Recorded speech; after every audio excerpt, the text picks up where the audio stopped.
vous vous lancez dans la lecture audio de l'analyse littéraire d'Où on va papa, célèbre ouvrage de Jean-Louis Fournier.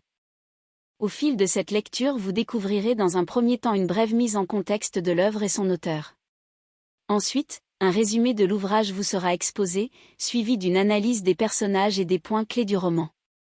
Une fois ces différents points abordés, il ne nous restera plus qu'à conclure cette écoute par quelques questions qui pourront alimenter encore davantage votre réflexion. L'auteur. Jean-Louis Fournier a choisi la voie de l'écriture, de l'humour et de la télévision.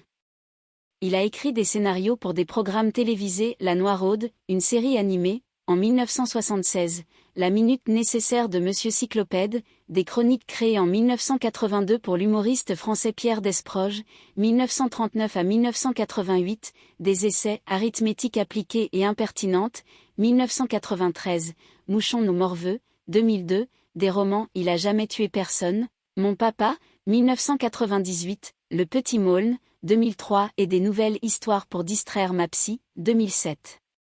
Tous se distinguent par un ton direct et sans pathos qui oscille entre le rire et le sarcasme, bien que tous les ouvrages traitent de sujets très sérieux tels que Dieu, l'image du père ou l'éducation des enfants. L'œuvre. Dans Où on va, papa, qui a obtenu le prix Femina en 2008, l'auteur se confesse sur ses relations avec ses deux fils qui souffrent d'un handicap mental et physique, Mathieu et Thomas, et sur les sentiments qu'il éprouve pour eux. Il se livre sans réserve, avec humour, affection et sarcasme. Fournier parle de son désespoir et de ses désillusions de père qui ne verra jamais ses fils devenir des adultes responsables. Pourtant, retracer la vie de ses deux enfants l'amène surtout à écrire sur l'amour qu'il leur porte.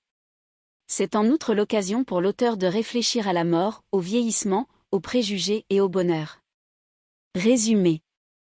Un cadeau sous forme de livre. Jean-Louis Fournier commence sa confession en décrivant le cadeau qu'il décide de faire à ses deux fils Mathieu et Thomas, le cadet. Il veut écrire un livre qui parlerait d'eux, pour qu'ils ne tombent pas dans l'oubli. Ses deux fils sont handicapés, physiquement et mentalement. Bien qu'il leur soit directement adressé, ils n'auront jamais accès au contenu de ce livre.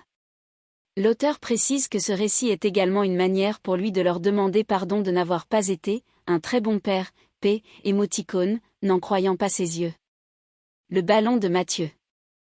L'auteur se souvient que, outre de ses parents, les premiers compliments adressés à son aîné, Mathieu, venaient d'une tante. Elle et ses amies religieuses avaient trouvé l'enfant mignon, au même titre que toute créature de Dieu.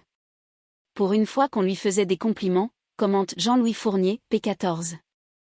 L'auteur raconte que Mathieu se prenait souvent pour une voiture et en imitait le bruit, vroom vroom, p21, parfois pendant toute la nuit. Il avoue qu'exaspéré, il lui venait parfois, dans la tête des idées terribles, et qu'il en arrivait à vouloir le jeter par la fenêtre, mais qu'il se consolait en se disant que les enfants normaux aussi empêchent leurs parents de dormir, bien fait pour eux, ajoute-t-il ironiquement, p21. Mathieu tenait beaucoup à un ballon qu'il avait l'habitude de jeter dans des endroits où il ne pouvait pas le récupérer. Alors, il s'empressait d'aller chercher ses parents pour qu'ils le récupèrent, parfois, des dizaines de fois dans la même journée. p23, c'était la seule façon qu'il avait se trouver de créer un lien avec nous, pour qu'on le tienne par la main. L'auteur emploie même cette métaphore du ballon pour évoquer le décès de son fils. Maintenant Mathieu est parti chercher son ballon tout seul. Il l'a jeté trop loin. Dans un endroit où on ne pourra plus l'aider à le récupérer. p24. À 15 ans, Mathieu meurt en effet des suites d'une opération du dos. L'auteur se demande alors s'il pourra rencontrer ses enfants après sa mort, dans l'autre monde, et si ceux-ci seront toujours handicapés, s'ils le reconnaîtront, et s'ils pourront enfin se parler et se comprendre. Il pense aussi qu'ils pourront rendre visite ensemble à leur grand-père. Vous allez voir, c'est un personnage étonnant. Il va certainement vous plaire et vous faire rire, assure-t-il à ses fils, p87. Les questions de Thomas. À la naissance de leur deuxième enfant, Thomas, l'auteur et sa femme ont cru qu'il était un enfant sans problème. Mais Thomas étant souvent malade, un médecin a fini par leur annoncer qu'il était handicapé comme son frère. Fournier raconte que dans son enfance, Thomas avait l'habitude de demander sans cesse « Où on va, papa ?» lorsqu'ils étaient en voiture. La première fois, le père répondait simplement à la question de son fils « On va à la maison ».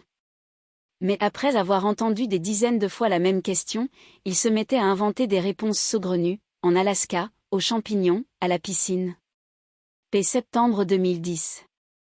L'auteur se souvient également d'une... Nous espérons que vous avez apprécié cet aperçu. Pour continuer à écouter ce livre audio sur Google Play Livres, utilisez le lien dans la description de la vidéo.